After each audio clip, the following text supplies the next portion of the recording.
My wife passed away from cancer. At the funeral, my son's wife shouted, "This is the fault of that loser who couldn't pay for the treatment." I cried in grief until my son took the microphone, called her forward, and revealed something that shocked everyone. "I'm glad to have you here. Follow my story until the end and comment the city you're watching from so I can see how far my story has reached." The smell of lilies was suffocating. I stood there in my black suit, the same one Tiffany had helped me pick out for our 40th wedding anniversary just 2 years ago, staring at the mahogany casket that held the only woman I had ever loved. The St. Mark's Methodist Church was packed, every pew filled with faces I recognized from 4 decades of Sunday services, neighborhood barbecues, and Fred's childhood birthday parties. But none of it felt real. Tiffany was gone. After 22 months of fighting cancer, of sleepless nights in hospital chairs, of holding her hand through chemotherapy sessions that left her too weak to lift her head, she was finally at peace. I should have felt relief for her. Instead, all I felt was this crushing emptiness, like someone had carved out my chest and left nothing but an echo. I kept my eyes on the casket, focusing on the spray of white roses Fred and I had chosen together. Tiffany always loved white roses. She had planted them all around our backyard on Maple Street, turning our little corner lot into something that looked like a magazine cover. Every spring she would spend hours pruning and watering, talking to those roses like they were old friends. "Dad." Fred's voice beside me was quiet, strained. I glanced at him and saw my own grief reflected in his face. At 37, he looked older than his years today, the weight of losing his mother etched in the lines around his eyes. His wife Maya stood on his other side, perfectly composed in her designer black dress, her blonde hair swept into an elegant bun. She hadn't shed a single tear during the service. The pastor was saying something about eternal rest and God's plan, but his words felt hollow. How was any of this part of some grand design? How was watching the love of my life waste away to nothing? Her body betraying her despite every treatment we tried, every specialist we consulted, every prayer we whispered in the dark, supposed to make sense. I had spent $120,000 on treatments over those 22 months, every cent of our savings, every dollar I could borrow against our house, the experimental treatments in Houston that insurance wouldn't cover, the nutritional therapy clinic in Arizona that promised miracles, the integrative medicine center in California where they charge $3,000 a week for hope, disguised as healing. None of it mattered in the end. As the service concluded and people began to file out, offering their condolences in hushed tones, I felt like I was drowning. Mrs. Patterson from next door squeezed my hand and whispered something about Tiffany being in a better place. My brother David clapped me on the shoulder, his own eyes red-rimmed. Our old friend Margaret promised to bring casseroles, as if food could fill the hole Tiffany had left behind. I was shaking hands and nodding, going through the motions, when Maya's voice cut through the gentle murmur of sympathy like a blade. "This is all his fault." Her words rang out clear and sharp in the suddenly quiet church. Every conversation stopped. Every head turned toward us. I blinked, certain I had misheard. "What?" Maya stepped forward, her carefully composed mask slipping to reveal something cold and accusing underneath. Her voice grew louder, carrying to every corner of the church. "This is the fault of that loser who couldn't pay for the treatment she needed." The words hit me like a physical blow. I felt my knees weaken, my breath catch in my throat. Around us, people gasped.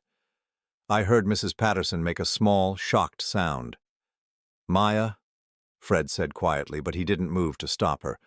"No, Fred. Someone needs to say it."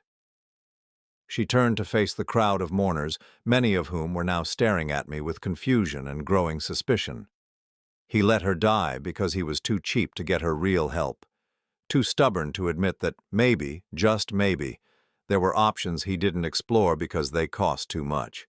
My hands began to shake. Every eye in that church was on me now, and I could see the doubt creeping into their faces.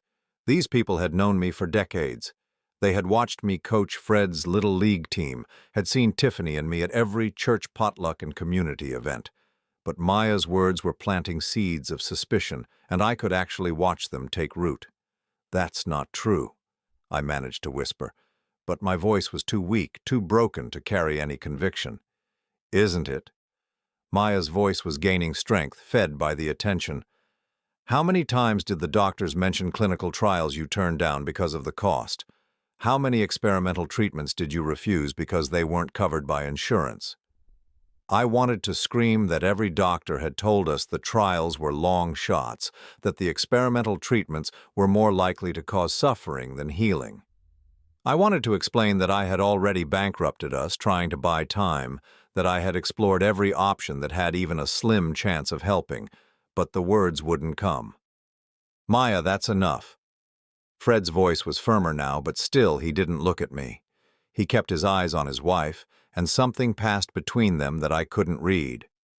"Is it enough, Fred? Is it enough that your mother is dead because your father chose his bank account over her life?" The accusation hung in the air like smoke from an explosion. I felt physically sick, my stomach churning as I looked around at the faces of people who had once respected me.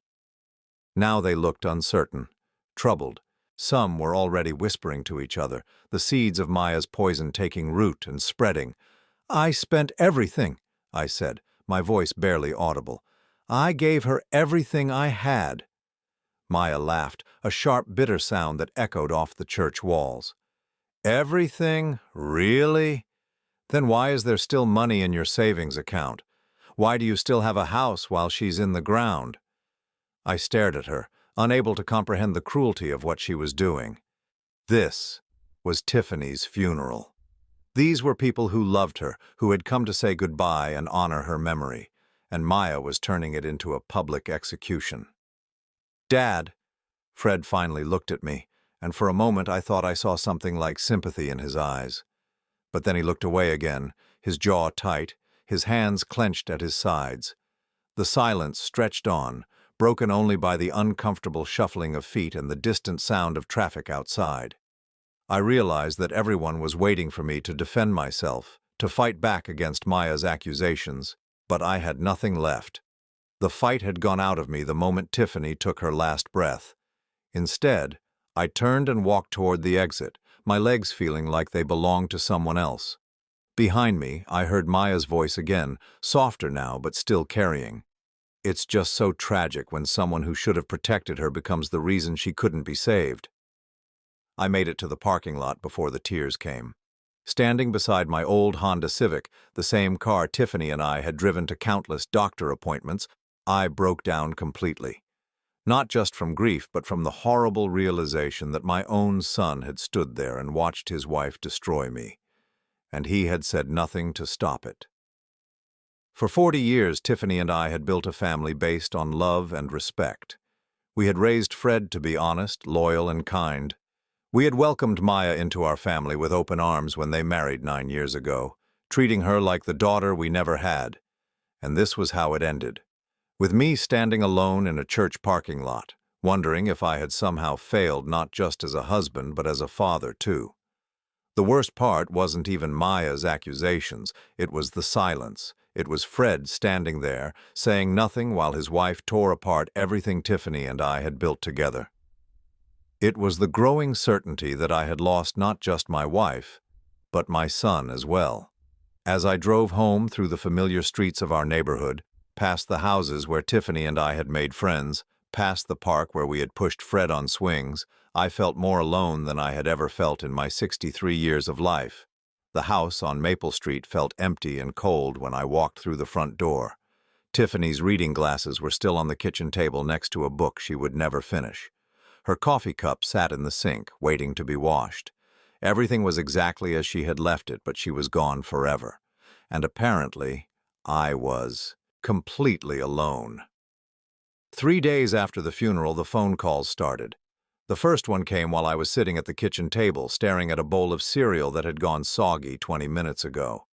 I hadn't eaten a real meal since Tiffany died, and everything tasted like cardboard anyway. "Vicente, it's Margaret." My old friend's voice sounded strained, cautious in a way that immediately put me on edge. I wanted to check on you. I'm managing, I lied, pushing the cereal around with my spoon. There was a long pause. Then Margaret cleared her throat. Vicente, I have to ask you something, and I hope you won't take offense. That thing Maya said at the funeral about the treatments, my stomach dropped. What about it? Well, some of us have been talking, and we're just wondering if maybe there's more to the story. I mean, we all know you love Tiffany, but Maya seems so certain about those clinical trials. I set the spoon down with shaking hands. Margaret, I tried everything. Every treatment the doctors recommended, every option that had even a chance of helping her. Of course, she said quickly, but I could hear the doubt in her voice. It's just that Maya mentioned some specific treatments, and well, she is family. She would know about these things, wouldn't she? After I hung up, I sat in the silence of my kitchen, feeling like the walls were closing in. These were people who had known me for decades, who had watched me care for Tiffany through every stage of her illness. Yet Maya's words had been enough to plant doubt in their minds about my character. The second call came from my brother David that afternoon. Look, Vicente, I'm not saying I believe what Maya said, but maybe you should talk to someone, a counselor or something. This kind of guilt after losing a spouse, it's normal, but— Guilt, I interrupted. David, what exactly do you think I'm guilty of? He sighed heavily. I don't know, man. I just know that Maya seemed pretty upset about some treatment options that got turned down. Maybe she knows something we don't. I hung up on him. By Thursday, Maya had called me twice, but I let both calls go to voicemail. I couldn't bear to hear her voice, to listen to whatever new poison she was preparing to spread. But late that evening, as I sat in my recliner watching television without really seeing it, Fred finally called. Dad, we need to talk. Do we? My voice came out flatter than I intended. Maya is really upset about how things went at the funeral. She thinks maybe she came on too strong, but she's just grieving too, you know. She loved Mom. I almost laughed at the absurdity of it. Maya, who had barely visited during Tiffany's illness, unless it was to ask about insurance coverage or to suggest that maybe a cheaper treatment might be just as effective. Maya, who had spent the last year of Tiffany's life making subtle comments about how much the medical bills were adding up. Your wife accused me of letting your mother die because I was cheap, Fred, in front of everyone we know, at her funeral. There was a long silence on the other end. When Fred spoke again, his voice was careful, measured. She's been talking to some people about Mom's case. She found some information online about treatments that might have helped. Online? I felt anger flare in my chest for the first time since the funeral. She's been researching your mother's cancer online. She's just trying to understand, Dad. She wants to make sure everything possible was done. The way he said it, so neutral, so diplomatic, made something inside me crack. This was my son, the boy I had taught to ride a bike, had stayed up with during countless colic-filled nights as a baby, had cheered for at every football game and graduation, and he was questioning whether I had done everything possible to save his mother. Fred, I want you to listen to me very carefully, I said, my voice shaking with controlled emotion. I spent $120,000 on treatments for your mother. I mortgaged our house. I cashed in my retirement fund. I drove her to Houston 12 times for experimental therapy that made her so sick she couldn't keep water down. I held her hand through chemotherapy sessions that lasted 8 hours. I slept in hospital chairs for months. I did everything the doctors said might help. Another long pause. Then Fred said quietly, Maya thinks there were other options. Maya thinks. I repeated the words slowly, feeling their weight. Your mother is dead, Fred. She died in my arms after fighting harder than anyone should ever have to fight. And your wife is playing detective on the internet, trying to prove that I killed her through negligence. That's not what she's saying, Dad. Isn't it? I stood up, pacing to the window that looked out over Tiffany's rose garden. Even in the darkness, I could make out the shapes of her carefully tended bushes. Because that's exactly what it sounded like at the funeral. Fred was quiet for so long I thought he had hung up. When he finally spoke, his voice was strained. "Look, I know this is hard. We're all grieving. But Maya has found some information about a clinical trial at Johns Hopkins that might have been an option. She just wants to understand why it wasn't pursued." I closed my eyes, leaning my forehead against the cool glass of the window. "Because Dr. Richardson said it wasn't appropriate for your mother's case, because the side effects would have been worse than the disease, because she was already so weak that the treatment would have killed her faster than the cancer. Maybe we should have gotten a second opinion." The words hit me like a slap. I had gotten second opinions, third opinions. I had consulted with oncologists in 3 different states. But Fred didn't know that because he hadn't been there for most of it. He had been busy with his job, with Maya, with his own life while I navigated the maze of treatments and specialists and insurance companies alone with Tiffany.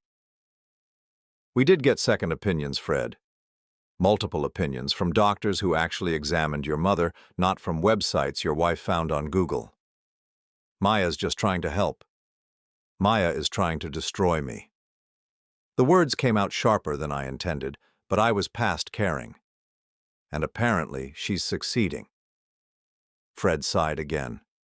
"Dad, nobody's trying to destroy you. We're just trying to understand what happened. Mom was only 63. She should have had more time." "Do you think I don't know that?" My voice cracked. "Do you think I don't replay every decision, every treatment, every conversation with every doctor? Do you think I don't wonder if there was something else I could have done?" The silence on the other end was deafening. "Fred, I need to ask you something, and I need you to be honest with me. Do you believe what your wife said? Do you think I let your mother die because I was too cheap to get her proper treatment?" The pause that followed was the longest few seconds of my life. When Fred finally answered, his voice was so quiet I almost didn't hear him. "I don't know what to believe anymore, Dad." After I hung up, I sat in my recliner until dawn, staring at the photo on the mantel of Tiffany, Fred, and me from last Christmas. We were all smiling, gathered around the tree in this same living room. Tiffany was already sick then, though we didn't know how little time she had left. She was thin but still beautiful, still fighting. Fred had his arm around both of us, looking like the devoted son I thought I had raised. Now that same son was questioning whether I had loved his mother enough to save her life. The next morning, I found myself at the corner diner where Tiffany and I used to have breakfast every Saturday morning. I ordered coffee and sat in our usual booth, the red vinyl cracked with age but comfortable in its familiarity. I was trying to work up the courage to eat something when Maya walked in. She spotted me immediately and made her way over, sliding into the seat across from me without being invited. She looked perfectly put together as always, her makeup flawless, her hair styled in a way that probably took an hour to achieve. "Vicente, I'm glad I found you." Her voice was soft, concerned, nothing like the sharp accusation from the funeral. "I've been hoping we could talk." "Have you?" I kept my eyes on my coffee cup, not trusting myself to look at her. "I want you to know that what I said at the funeral that came from a place of grief. I love Tiffany too, and I'm just struggling to understand why she had to die when there might have been other options." I finally looked up at her, and what I saw in her eyes wasn't grief. It was calculation, cold, careful calculation. "What other options, Maya?" She pulled out her phone and scrolled through what looked like a document. "Well, for instance, there was that clinical trial at Johns Hopkins. The one for patients with her specific type of lymphoma. I found the enrollment criteria online and she would have qualified. Dr. Richardson told us about that trial. He said the treatment was too aggressive for someone in your mother-in-law's condition." Maya's eyebrows rose slightly. "Did you get a second opinion on that?" "We consulted with 3 other oncologists. They all agreed." For just a moment, something flickered across her face. Disappointment, frustration. Then the concerned expression was back in place. "What about the immunotherapy clinic in Germany? I read about remarkable success rates for cases like hers." I stared at her. "Maya, that clinic charges $50,000 up front with no guarantee of success. We didn't have $50,000 in cash." "But you could have borrowed it. You could have taken out a loan against the house." I did take out a loan against the house. That's how I paid for the treatments in Houston. She frowned, consulting her phone again. Well, what about selling some assets? I know you and Tiffany had some valuable things, that antique furniture, her jewelry collection. And there it was. The real reason for this conversation became crystal clear. Maya wasn't questioning my decisions out of grief or love for Tiffany. She was conducting an inventory. Maya, why are you really here? She looked up from her phone, and for a split second her mask slipped completely. What I saw underneath was pure, cold ambition. Then she smiled, and the concerned daughter-in-law was back. I just want to make sure Tiffany got everything she deserved, Vicente. That's what family does for each other. As I watched her scroll through her phone, making notes about treatments and costs and options, I realized something that chilled me to the bone. This wasn't about justice for Tiffany. This was about something else entirely. And whatever Maya was planning, she was just getting started. She was building a case against me, piece by piece, question by question, and my own son was helping her do it. The following week brought a cold snap that seemed to settle into my bones and refuse to leave. I found myself spending most of my time in Tiffany's chair by the living room window, wrapped in the afghan she had crocheted during her first round of chemotherapy. The house felt enormous and empty, every sound echoing off walls that had once been filled with her laughter. I was sitting there, on Tuesday morning, watching the neighbor's cat prowl through Tiffany's rose garden, when I noticed Maya's car pulling into my driveway. My stomach clenched as I watched her get out, not alone this time, but with a woman I didn't recognize. They stood beside the car for several minutes, the stranger taking notes on a clipboard, while Maya pointed at different parts of the house. 20 minutes later, they were gone without ever knocking on my door. That evening, Fred called, again. His voice sounded different somehow, more controlled than it had been since the funeral. Dad, I wanted to let you know that Maya and I are going through some of Mom's papers. You know, trying to help you get organized. What papers? I asked, though something in his tone made me uneasy. Just medical records, insurance documents, that sort of thing. Maya thought it might be helpful to have everything in order for tax purposes. I frowned. Maya had never shown any interest in helping with paperwork before.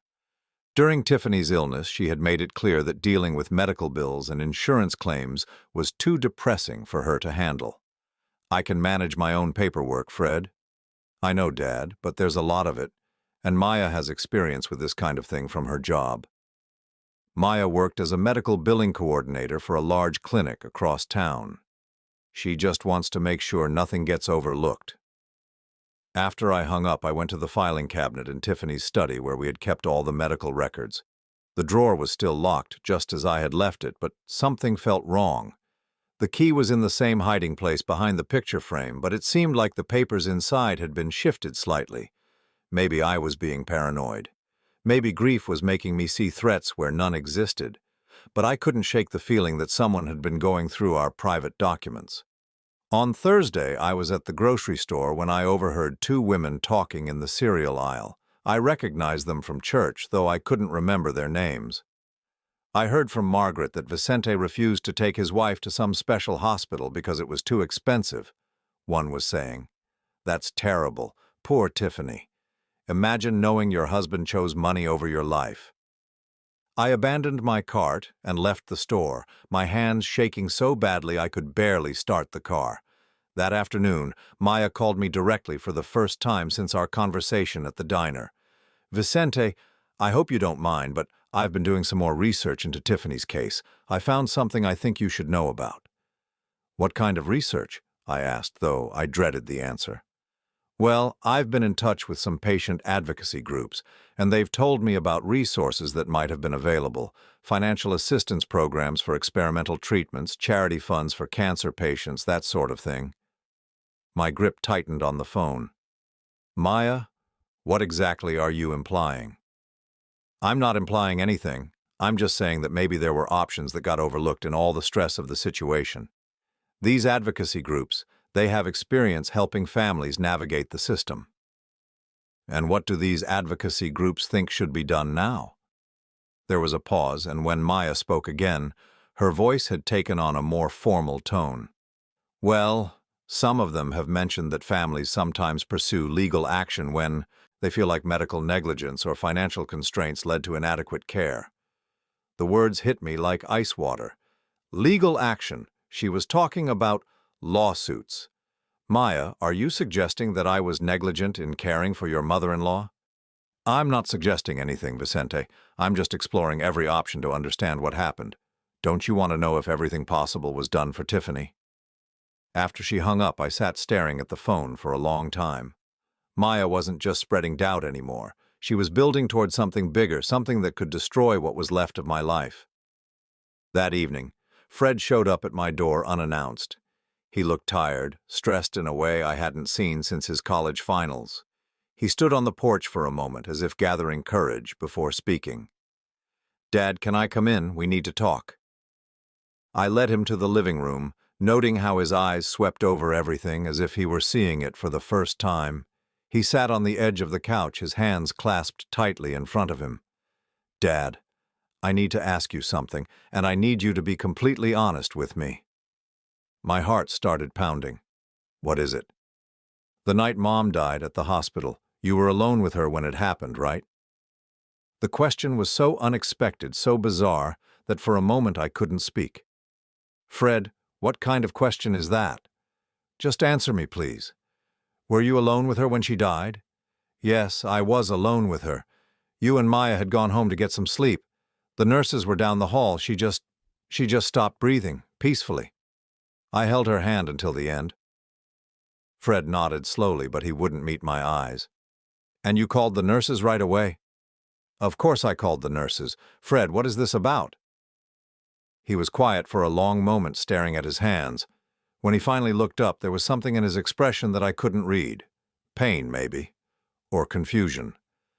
"Maya has been asking questions about that night, about the timeline of events. She seems to think there might have been some delay in calling for help." I felt the blood drain from my face. "A delay?" "Fred, your mother was dying. The doctors had told us it was a matter of hours. When she stopped breathing, I called the nurses immediately. What exactly is Maya suggesting?" "I don't know, Dad. I honestly don't know what she's suggesting, but she's been making phone calls, asking about protocols for end-of-life care, talking about how family members sometimes make decisions that might not be in the patient's best interest." The implication was so horrific, so unthinkable, that I couldn't process it at first. Then, slowly, the full meaning of his words sank in. "She thinks I killed your mother." The words came out as barely a whisper. Fred's face crumpled. "Dad, I don't know what to think anymore.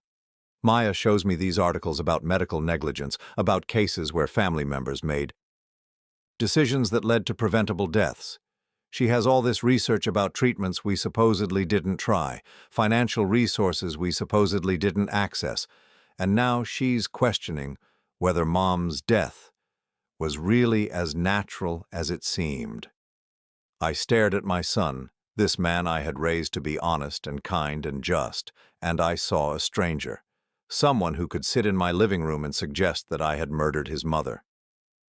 "Fred, look at me." My voice was steadier than I felt. "Look at me and tell me you believe I could hurt your mother. Tell me you think I'm capable of letting her die or worse." He met my eyes for just a moment, and in that moment I saw something that gave me the first hope I had felt in weeks. Doubt. Not doubt about me, but doubt about what he was being told. "I don't want to believe it, Dad, but Maya has so much evidence, so many questions that I can't answer, and she's right about one thing. You do still have money in savings. You do still have the house. You do still have Mom's life insurance money. If you really spent everything trying to save her, how is that possible?" I closed my eyes, feeling the weight of having to justify my love for my wife to my own son. "Because the life insurance money came after she died, Fred.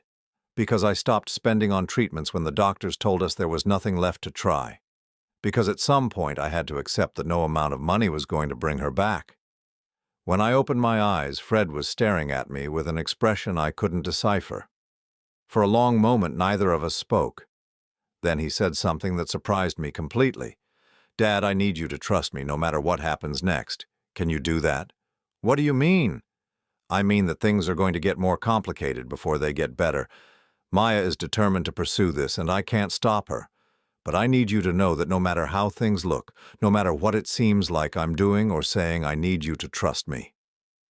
The words were so unexpected, so different from everything he had been saying for the past week that I didn't know how to respond. "Fred, what are you talking about?" He stood up, moving toward the door. "Just promise me, Dad. Promise me you'll trust me, even when it doesn't make sense." "I don't understand." He paused at the door, his hand on the knob. When he turned back, there was something in his eyes that looked almost like an apology. "You will. I hope you will." After he left, I sat in the living room until well past midnight, trying to make sense of our conversation. What had Fred meant about trusting him no matter what happened? Why had his whole demeanor changed from accusatory to almost protective? And why did I have the strange feeling that my son was trying to tell me something he couldn't say directly? The next morning, I was awakened by the sound of my phone ringing. It was barely 7 o'clock, but Maya's voice was sharp and urgent when I answered. "Vicente, I need to ask you about something. I've been going through Tiffany's medical records, and I found some discrepancies in the treatment timeline." "Discrepancies?" "Yes, there are gaps in the documentation, appointments that were scheduled but apparently never happened, treatment options that were discussed but never pursued. I'm starting to wonder if maybe there was some kind of systematic pattern of neglect." I sat up in bed, suddenly wide awake. "Maya, what are you really after?" "I'm after the truth, Vicente. And I think the truth is that Tiffany didn't get the care she deserved. I think decisions were made that prioritized financial concerns over her well-being, and I think someone needs to be held accountable for that." The line went quiet for a moment, and when Maya spoke again, her voice had turned cold and businesslike. "I've been in touch with an attorney, Vicente. Someone who specializes in medical malpractice and family neglect cases. He thinks there might be grounds for a wrongful death lawsuit." My blood turned to ice. "A lawsuit against who?" "Against you, Vicente, for failing in your duty as Tiffany's primary caregiver and medical decision-maker." The phone slipped from my numb fingers and clattered to the floor. I could hear Maya's voice continuing to speak, but the words sounded distant and unreal. She was going to sue me. She was going to take me to court and accuse me publicly of killing my wife through negligence. When I finally picked up the phone, Maya was in the middle of explaining something about legal procedures and evidence gathering. "Maya, stop." My voice was hoarse. "Just stop talking." "Vicente, I know this is hard to hear, but you're going to sue me for wrongful death of my own wife. I'm going to seek justice for Tiffany. Someone has to speak for her since she can't speak for herself. She was my wife for 41 years, Maya. I loved her more than my own life. Then you should have acted like it when she needed you most." The line went dead. I sat there in bed, staring at the phone, trying to process what had just happened. Maya wasn't just spreading rumors anymore, wasn't just asking pointed questions or making veiled accusations. She was declaring war, and the worst part was, I still didn't know which side my son was on. The attorney's office was everything I expected and dreaded. Mahogany-paneled walls lined with intimidating legal volumes, a massive desk that seemed designed to make visitors feel small, and the sharp smell of leather and expensive cologne. I sat across from Robert Harrison, the lawyer Maya had threatened me with, trying to maintain some dignity while my world collapsed around me. "Mr. Holloway, I appreciate you coming in to discuss this matter," Harrison said, his voice professionally neutral. "I understand this is a difficult time for you." "Is it true?" I asked, cutting straight to the point. "Is my daughter-in-law really planning to sue me for my wife's death?" Harrison steepled his fingers, studying me with pale blue eyes. "Mrs. Maya Holloway has consulted with our firm regarding what she believes may have been inadequate medical care decisions made on behalf of the deceased. She's presented some compelling questions about treatment options that may not have been properly explored." Compelling questions. I repeated the phrase slowly, tasting its bitterness. "Mr. Harrison, I spent every dollar I had trying to save my wife. I consulted with specialists in 3 states. I pursued every treatment that had even a remote chance of helping her. I understand that's your perspective, Mr. Holloway. However, Mrs. Holloway has provided documentation suggesting that certain high success rate treatment options were declined, potentially for financial reasons. I leaned forward. What documentation? Harrison opened a thick file folder and pulled out several sheets of paper. Internet research regarding clinical trials, financial assistance programs that may have been available, treatment protocols from other medical centers that show higher survival rates for cases similar to your wife's. Internet research? I couldn't keep the disgust out of my voice. Mr. Harrison, are you seriously considering a wrongful death lawsuit based on Google searches? His expression didn't change. Mrs. Holloway has also indicated that there may have been questionable circumstances surrounding the actual time of death. Delays in calling for medical assistance. Decisions made without consulting other family members. The accusation hit me like a physical blow. She's suggesting I hastened my wife's death. She's suggesting that the circumstances warrant investigation. I stared at him, trying to comprehend the depths of Maya's malice. It wasn't enough for her to accuse me of being too cheap to save Tiffany. Now she was implying that I had actively contributed to her death. Mr. Harrison, what does Maya hope to gain from this lawsuit? Justice for the deceased, and of course there may be financial compensation appropriate to the loss suffered due to alleged negligence. Financial compensation. There it was. The real motive behind all of Maya's research and accusations and righteous indignation. She wanted money, and she was willing to destroy me to get it. How much money are we talking about? Harrison consulted his notes. In cases of this nature, awards can range from $100,000 to several $1 million, depending on the circumstances and the deceased's projected lifespan and earning potential. I felt sick. Tiffany hadn't worked outside the home in 20 years, having devoted herself to raising Fred and maintaining our household. But apparently Maya and this lawyer thought her life had a price tag that I could be forced to pay. And if I were to be found liable, who would receive this compensation? As the deceased's daughter-in-law and a member of the immediate family who was directly affected by the loss, Mrs. Holloway would be among the primary beneficiaries. Of course she would be. As I left Harrison's office and drove home through the familiar streets of my neighborhood, I felt more alone than I had ever felt in my life. Not only was Maya determined to destroy me financially and socially, but she was going to profit from it. And my son, the boy I had raised to value honor and integrity, was apparently going to let her do it. But when I pulled into my driveway, Fred's car was already there. He was sitting on the front porch steps, looking more agitated than I had seen him since the funeral. "Dad, we need to talk, right now." I followed him inside, noting how he immediately went to the windows and drew the curtains closed. He pulled out his phone and set it on the coffee table, screen down. "Fred, what's going on?" He ran his hands through his hair, a gesture I remembered from his teenage years when he was trying to work up the courage to confess some mistake. "Dad, I need to tell you something, and I need you to listen to everything I'm going to say before you react. Can you do that?" I nodded, though my stomach was churning with apprehension. Maya has been planning this lawsuit for months, since before Mom died. The words hit me like a hammer blow. "What?" "Let me finish, Dad, please."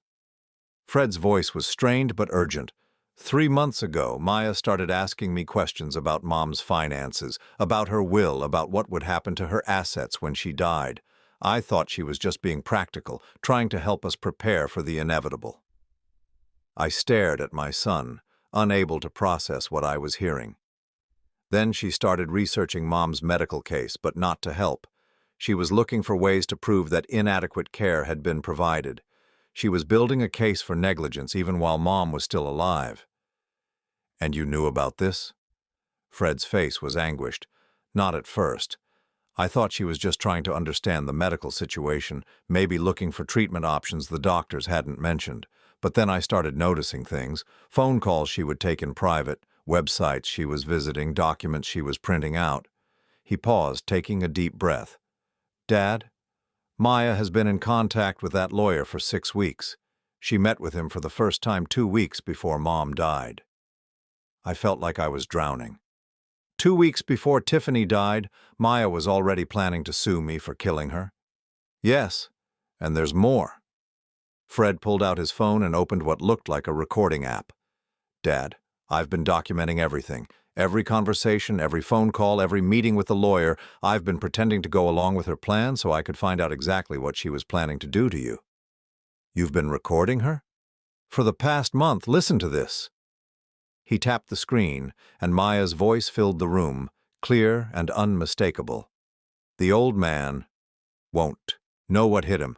By the time we're done, he'll be so broken that he'll hand over everything just to make it stop. Another voice, male, responded. And you're certain your husband will support your version of events? Maya laughed, a cold sound that made my skin crawl. Fred will do whatever I tell him to do. He's weak, just like his father. Besides, I'm the one with all the research, all the evidence. Who's going to believe Vicente over me? Fred stopped the recording, his face pale. Dad, she's not just after money. She wants to destroy you completely. She wants the house, the life insurance money, Mom's inheritance, everything. I slumped back in my chair, overwhelmed by the scope of Maya's betrayal. But Fred, why? Why does she hate me so much? Because Mom never liked her. Fred's voice was quiet, almost apologetic.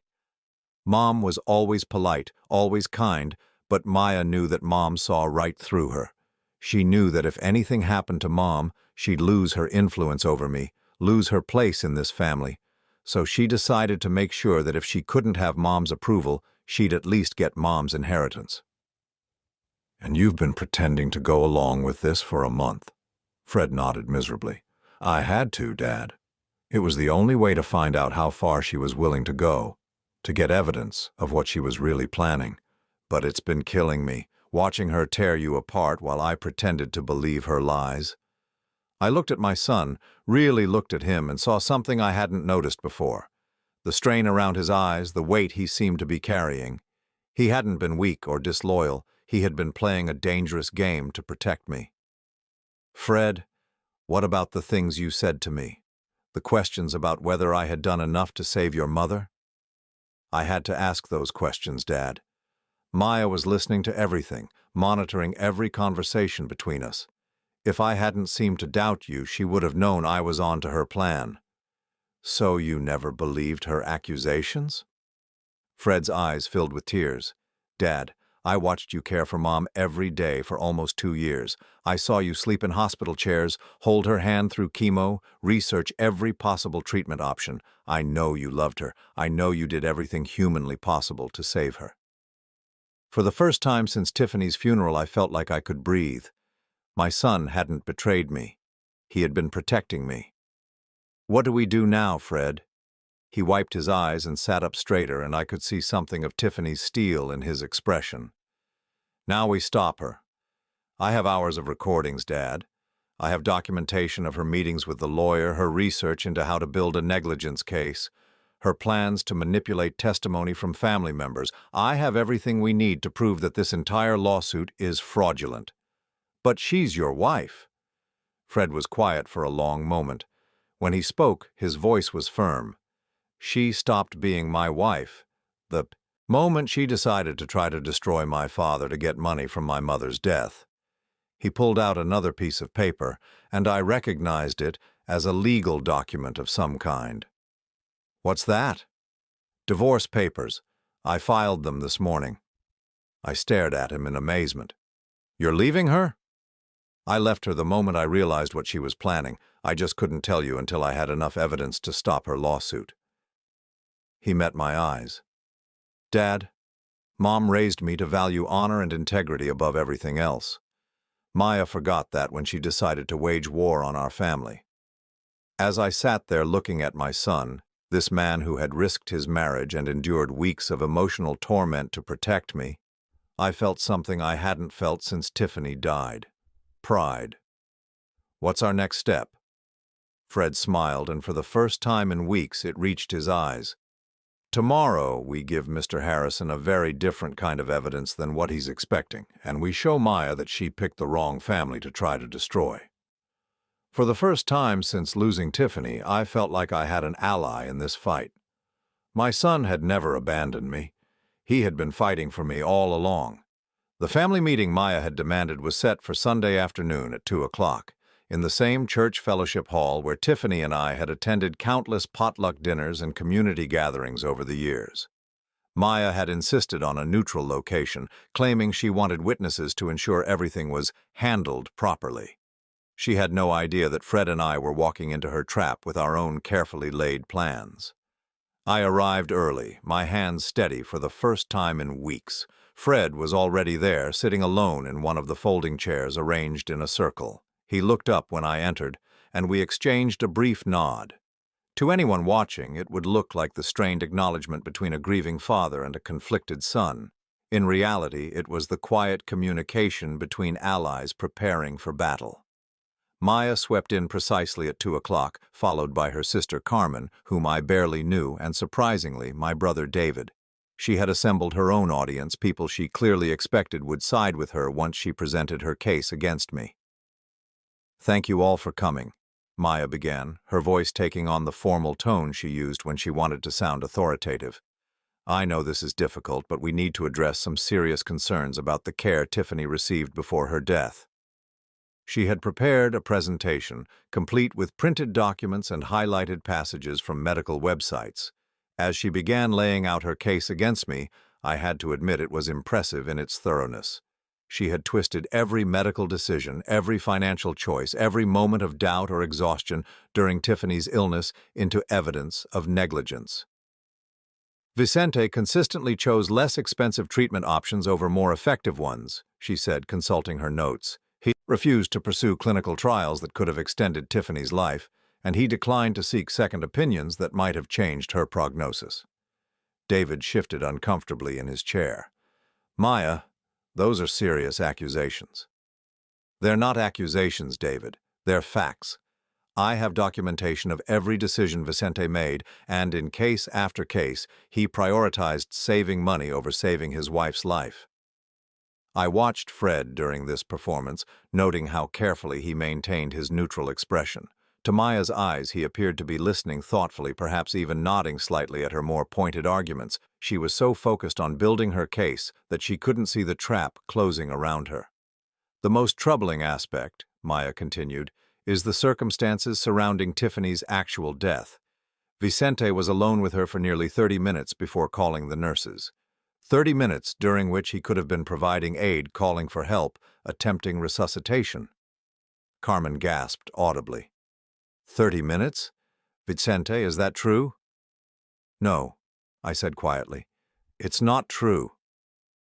Maya's eyes flashed with triumph. "The hospital records show a 30-minute gap between the time Tiffany's vital signs flatlined and the time medical staff were notified." "The hospital records show that I called the nurses immediately when your mother-in-law stopped breathing," I said, my voice steady. "The 30-minute gap Maya is referring to was after the nurses confirmed her death, when I was given time alone with her to say goodbye."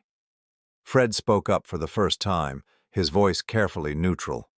"Maya, where exactly did you get information about hospital records? Those are private medical documents." She turned to him with a confident smile. "I obtained them through proper channels, Fred. As family members, we have a right to understand what happened." "What proper channels?" Fred pressed. "I submitted a request through the Patient Advocacy Office. They were very helpful once I explained my concerns about potential negligence." I watched Fred's jaw tighten almost imperceptibly. Maya had just admitted to obtaining private medical records through deception, something that could be both illegal and grounds for dismissing any lawsuit she might file. But she wasn't finished.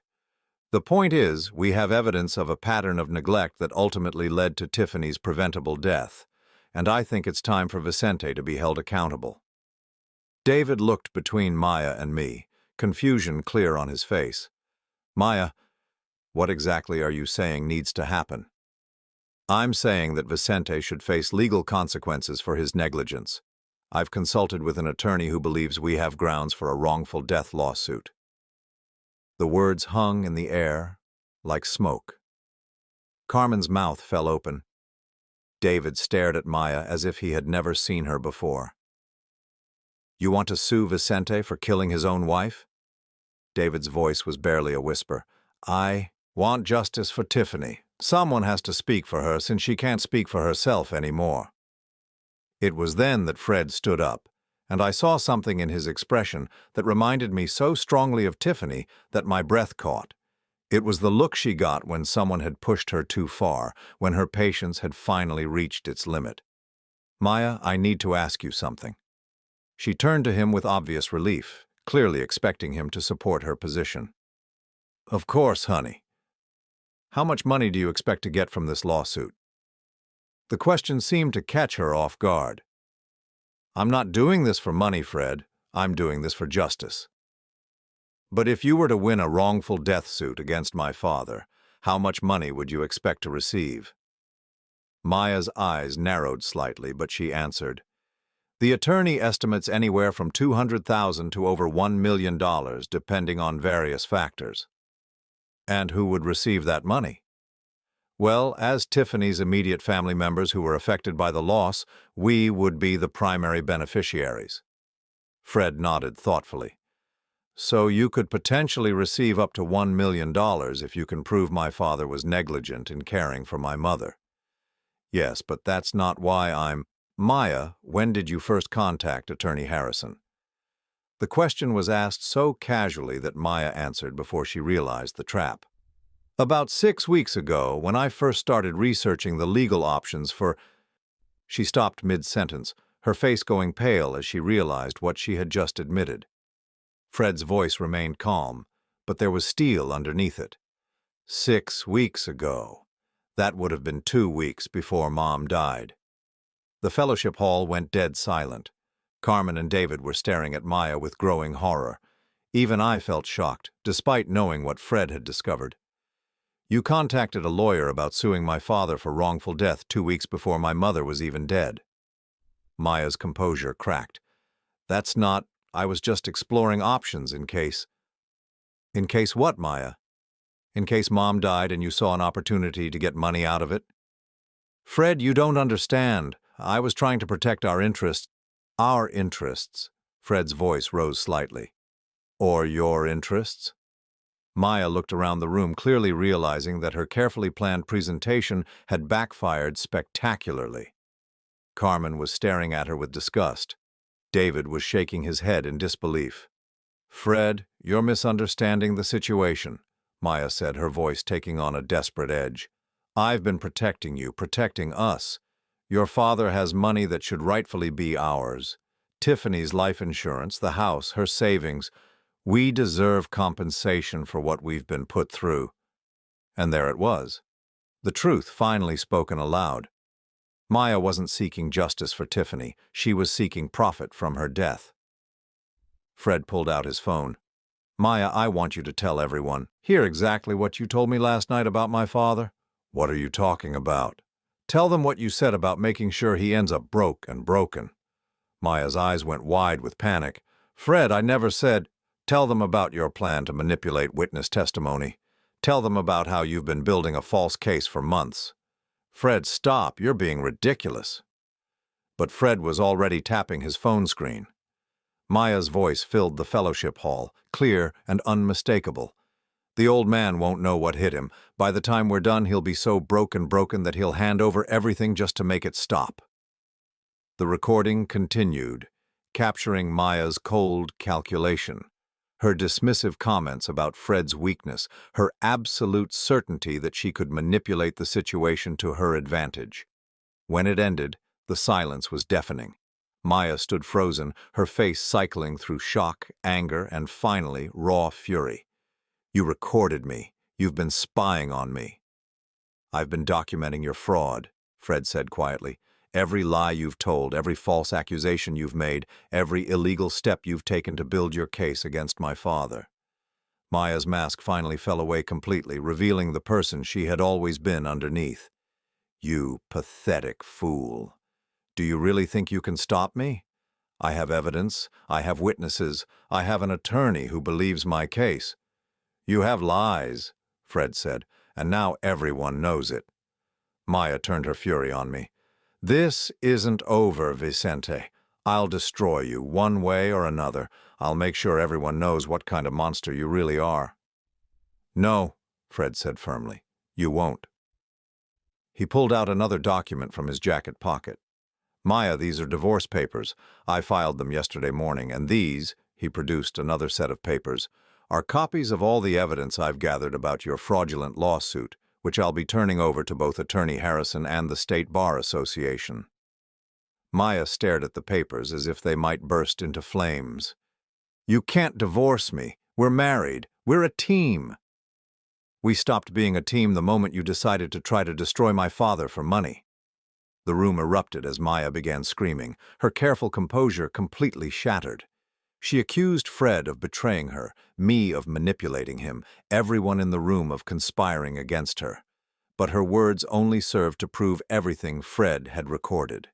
As Carmen and David quietly excused themselves, clearly wanting no part of Maya's meltdown, Fred and I stood together, watching the woman who had tried to destroy our family reveal herself completely. Finally, Maya stopped screaming and looked around the room with wild eyes. When she realized no one was going to support her, no one was going to believe her lies, she gathered what was left of her dignity and headed for the doors. This isn't over, she said, her voice shaking with rage. I'll find another way. I'll make you both pay for this. After she left, Fred and I sat in the empty fellowship hall, surrounded by the scattered papers of Maya's failed presentation. Is it really over? I asked. Fred nodded. Her lawsuit was based on fraud and illegal access to medical records. Harrison will drop her as a client once he sees the evidence, and without an attorney, she has no way to pursue legal action. I looked at my son, this man who had sacrificed his marriage to protect me. Fred, I'm sorry you had to go through this. I'm sorry you lost Maya. He shook his head. Dad, I didn't lose Maya. I never really had her. I think deep down I knew what she was capable of. I just didn't want to believe it. As we walked out of the fellowship hall together, I felt something I hadn't experienced since Tiffany's death. Peace. Maya's war against our family was over, and Fred and I had won it together. 3 months after the confrontation at the fellowship hall, I was sitting in Attorney Harrison's office for what I hoped would be the final time. The mahogany-paneled walls that had once intimidated me now seemed merely pretentious, and Harrison himself appeared far less formidable than he had during our first meeting. Mr. Holloway, he said, closing the thick file folder that contained the remnants of Maya's fraudulent case, I want to personally apologize for any distress my firm may have caused you. Mrs. Maya Holloway presented what appeared to be legitimate concerns, but the evidence your son provided clearly demonstrates that her allegations were fabricated. Fred sat beside me, his divorce papers finalized just the week before. He had lost 20 pounds during the ordeal, the strain of maintaining his double life having taken a visible toll, but he looked more at peace than I had seen him since Tiffany's death. What happens to Maya now? I asked. Harrison's expression grew stern. Mrs. Holloway faces potential criminal charges for fraudulent access to medical records and attempted insurance fraud. The State Bar Association is also investigating whether her actions constitute criminal conspiracy. My firm has, of course, dropped her as a client and reported her conduct to the appropriate authorities. I felt no satisfaction in Maya's downfall, only relief that the nightmare was finally over. And the wrongful death allegations? Completely dismissed. The evidence your son gathered makes it clear that you provided exceptional care for your wife under extremely difficult circumstances. No reasonable person could view your actions as negligent. As we left Harrison's office, Fred and I walked slowly to our cars. The early spring air was crisp and clean, carrying the scent of new growth from the trees lining the downtown streets. It was the kind of day Tiffany would have loved, perfect for working in her rose garden. Dad, there's something I want to show you, Fred said. Do you have time to come by the house? I followed him to the home he had once shared with Maya, noting that her car was no longer in the driveway. The house looked different somehow, lighter, as if a shadow had been lifted from it. Inside, Fred led me to what had been his home office. The room had been completely transformed. Where Maya's medical billing workstation had once dominated the space, Fred had set up something entirely different. "I've been working on this since the divorce was finalized," he said, gesturing to a beautifully crafted wooden display case mounted on the wall. Inside were photos of Tiffany throughout her life.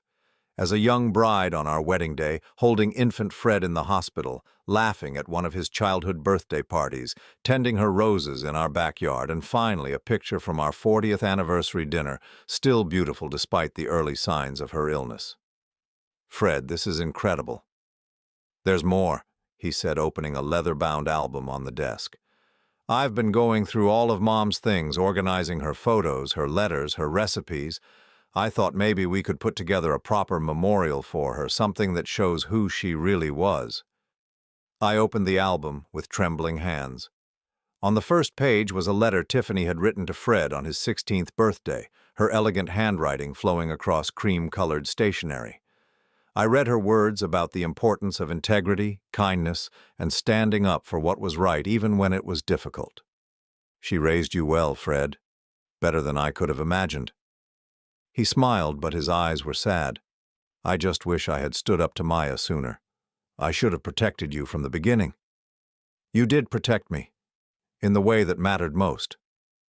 Over the following weeks, Fred and I began the slow process of rebuilding our relationship and healing from the trauma Maya had inflicted on our family.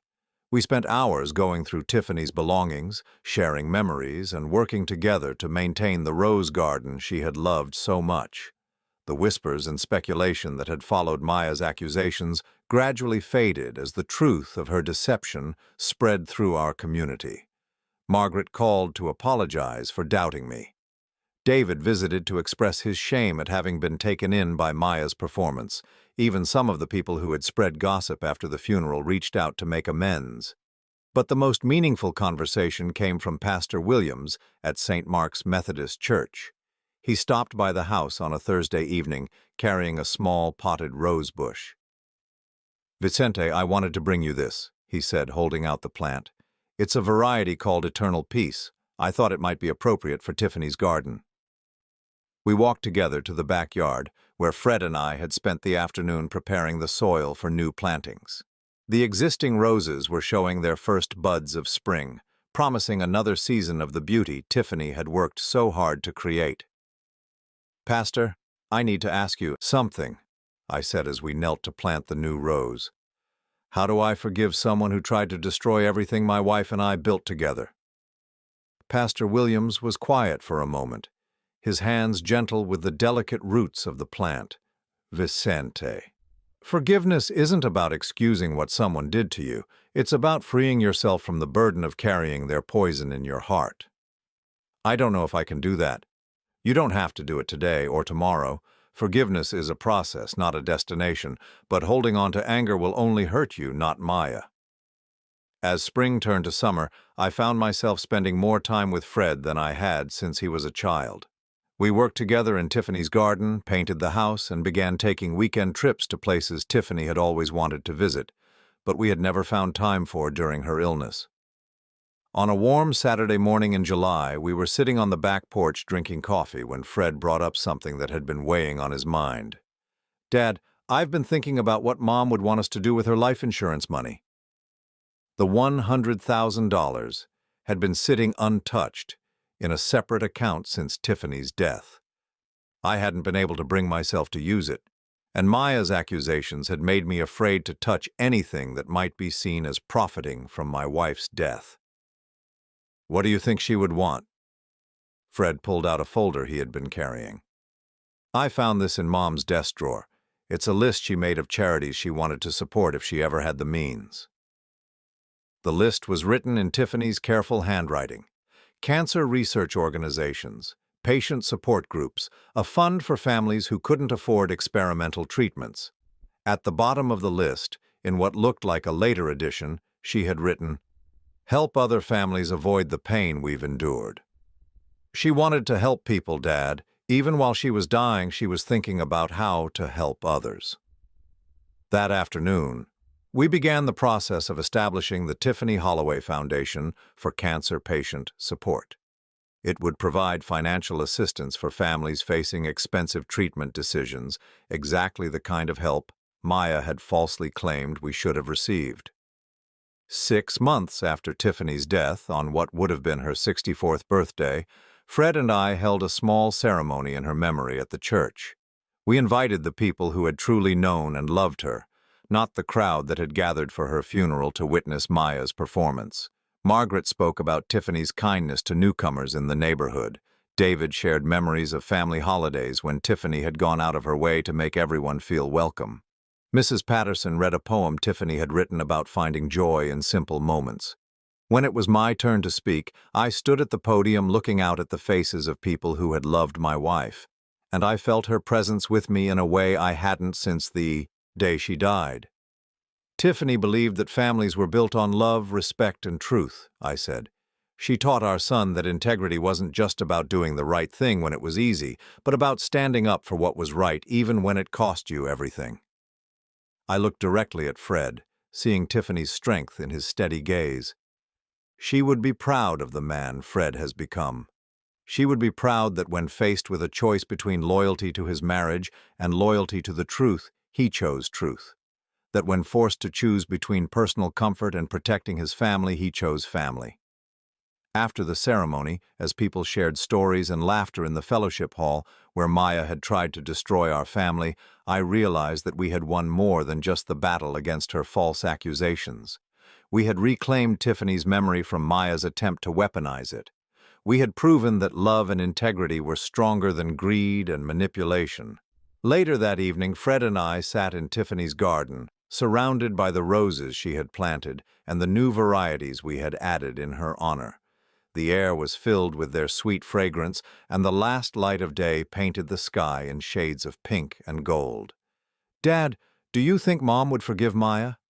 I considered the question carefully. "I think your mother would forgive Maya for Maya's sake, not ours. But I also think she would never have allowed Maya to succeed in her plans." Fred nodded. "I miss her every day." "So do I, son, so do I." As darkness fell and the first stars appeared overhead, I felt something I hadn't experienced since Tiffany's death. Complete peace. Maya's attempts to destroy us had failed. The community that had briefly doubted me had rallied around the truth. And most importantly, Fred and I had emerged from the ordeal with a stronger relationship than we had ever had. Tiffany's roses would bloom again next spring and the spring after that, and for many years to come. Her foundation would help other families facing the same impossible choices we had faced. Her son would continue to live by the values she had taught him, raising his own children someday to value truth and integrity above personal gain, and I would spend whatever years remained to me tending the garden she had planted, both in our backyard and in the hearts of everyone who had known her. Maya had tried to turn Tiffany's death into a weapon against our family. Instead, she had only proven how strong the love between a husband, wife, and son could be when built on the foundation Tiffany had created: honor, truth, and the quiet strength that comes from doing what's right, no matter the cost.